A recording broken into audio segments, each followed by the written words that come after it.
तो स्वागत है आप सभी का एक नई वीडियो में। तो आज हम बात करेंगे स्वास्थ्य विभाग में एक नई वैकेंसी आई है। इसका नाम है स्टाफ नर्स है। तो स्टाफ नर्स में कैसे कौन अप्लाई कर सकता है, कैसे क्या अप्लाई करना है, क्या क्या उनकी योग्यता रहेगी, एक एक करके सबको देखेंगे। तो चलिए शुरू करते हैं आज का वीडियो बिना देरी किए। तो ऑनलाइन आवेदन पत्र भरने की जो प्रारंभिक तिथि है वो 13 अगस्त है, अर्थात आज से फॉर्म भरना स्टार्ट हो चुका है। वहीं अगर हम बात करें ऑनलाइन आवेदन पत्र भरने की अंतिम तिथि, तो अंतिम तिथि जो है वो आपका रहेगा 3 सितंबर तक। और ये कब तक रहे समय बताया गया है इसमें, शाम 5 बजे तक आप फॉर्म भर सकते हैं। देखिए, आप अंतिम तिथि का अगर आपको फॉर्म भरना है तो आप अंतिम तिथि का इंतज़ार ना करें, आप जल्द से जल्द अपना फॉर्म भर लें। अगर आप इस पद के लिए आप योग्यता रखते हैं तो आप अपना फॉर्म भर लें और अपना जो आगे की जो प्रक्रिया है, तैयारी वगैरह, वो आप अच्छे से करें। ठीक है। बात करें अगर हम त्रुटि सुधार की, मैं इसलिए बोल रहा हूँ आपको पहले फॉर्म भरने की, क्योंकि बाद में सर्वर वगैरह क्या हो दिक्कत हो जाता है, तो उस टाइम आप फॉर्म नहीं भर पाएंगे। इसीलिए आप पहले से फॉर्म भर के अपना काम फॉर्म जो है भर लिए रहे और तैयारी जो है अच्छे से लग जाए। फिर है त्रुटि सुधार की जो तिथि है वो 4 सितंबर से लेकर के 6 सितंबर तक, अर्थात 3 दिन चलेगा ये भी इनका भी टाइमिंग है शाम 5 बजे तक। अगर हम बात करें परीक्षा की जो संभावित तिथि है वो क्या रहेगी, तो 21 सितंबर दिन रविवार।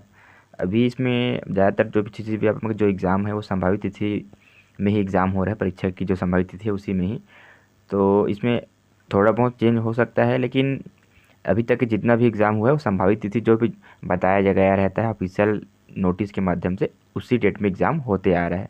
तो मान के चलिए आपका भी जो एग्ज़ाम है वो 21 सितंबर को ही होगा। बात करें अगर हम परीक्षा का समय, तो ये आपका रहेगा सुबह 11 बजे से लेकर 1:15 तक। ठीक है। तो इनका जो प्रवेश पत्र जारी होगा वो कब जारी होगा, तो 15 सितंबर को, सोमवार को। फिर बात करें अगर हम परीक्षा जिला, तो जो 5 संभाग है हमारे, है ना, तो उसी संभाग में आपका क्या होगा, ये परीक्षा का आयोजन संपन्न होगा। तो आगे फिर कुछ ज़रूरी बातें दिया गया है, तो वो हम बात करें। अभ्यर्थी द्वारा ऑनलाइन आवेदन करते समय परीक्षा शुल्क का भुगतान ऑनलाइन पद्धति से किया जाएगा। देखो, ये सबको पता है कि पेमेंट जो है ऑनलाइन ही होगा। उसके बाद छत्तीसगढ़ शासन के नियमानुसार छत्तीसगढ़ राज्य के स्थानीय निवासी है, मतलब जो आप छत्तीसगढ़ के अगर निवासी है, डोमिसाइल छत्तीसगढ़ का रखते हैं और जो परीक्षा में अगर उपस्थित होते हैं, तो उनका जो परीक्षा फीस है वो क्या होगा, वापस कर दिया जाएगा अगर आप एग्ज़ाम देते हैं। ये सबको पता है। अभी नियम चेंज हो गया है, पहले क्या होता था, पहले फीस भी नहीं लगता था फॉर्म वगैरह भरने का, है ना। आप फ्री में आप फॉर्म भर सकते थे और आप एग्ज़ाम दे सकते थे। अभी क्या कर दिया गया है सरकार के द्वारा, अब अभी आपको क्या करना पड़ेगा, पेमेंट करना पड़ेगा। पेमेंट करेंगे आप, अगर आप एग्ज़ाम देते हैं, एग्ज़ाम में उपस्थित होते हैं, उसके बाद आपका पैसा जो है रिटर्न आ जाएगा। कौन से खाते में रिटर्न आएगा, जिस खाते से आप अपना पेमेंट करेंगे उसी खाते में आपका पैसा वापस आएगा। ठीक है। तो वही वही चीज़ जो मैं बता रहा हूँ, वही चीज़ आपको नोटिस में ही लिखा गया है। परीक्षा शुल्क उसी बैंक खाते में वापस किया जाएगा जिस बैंक खाते से अभ्यर्थी ने ऑनलाइन आवेदन परीक्षा शुल्क का भुगतान किया है। फिर आगे दिया गया विस्तृत जानकारी के लिए व्यापम की वेबसाइट व्यापम cg.cgstate.gov.in पर उपलब्ध है। आपको फॉर्म कैसे भरना है, आप कहाँ से लॉगिन करना है, ये सब की जो जानकारी वगैरह है आप वेबसाइट के माध्यम से आप देख सकते हैं।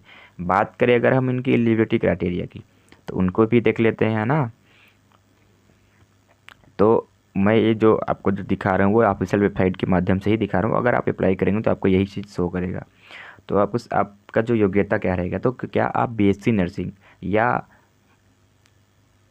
बीएससी नर्सिंग या जनरल नर्सिंग एवं वरिष्ठ प्रसूति विज्ञान सीनियर मिडवाइफरी प्रशिक्षण के उत्तीर्ण, मतलब आपको ये जो क्वालिफिकेशन मांगे गए हैं, आप किसी में से भी अगर आप एक क्वालिफाई है, अगर आप एक योग्यता रखते हैं तो आपको क्या करना पड़ेगा, इसमें यस करना पड़ेगा।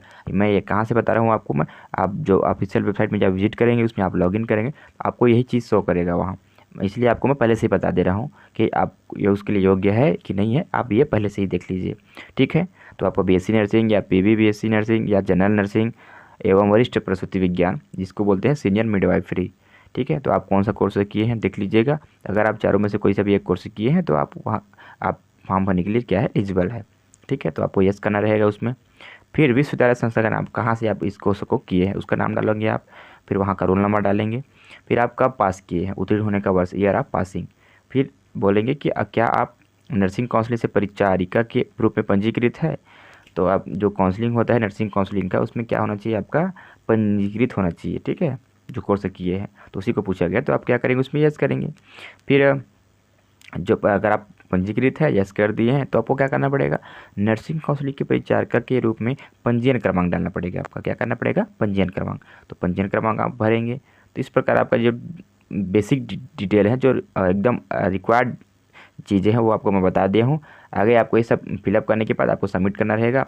सबमिट करने के बाद आपको क्या करना है, लास्ट में आपको सबमिट करना रहेगा। और आपको एग्ज़ाम सिटी वगैरह आप जो 5 संभागीय मुख्यालय है उसमें आपका दिया रहेगा, तो वहाँ से आप क्या कर सकते हैं, फॉर्म भर सकते हैं। और आपको अधिक जानकारी चाहिए फॉर्म भरने के बारे में, अगर स्टेप बाय स्टेप जानकारी चाहिए भरते हुए, तो आप दिए गए कमेंट बॉक्स में कमेंट कर सकते हैं। वीडियो कैसा लगा हमें कमेंट करके बताएं। चैनल पर अगर आप नए हैं तो चैनल को सब्सक्राइब करें, वीडियो को अधिक से अधिक शेयर करें, और जो योग्यता रखते हैं उनके पास ज़रूर ये वीडियो पहुंच जाए। धन्यवाद।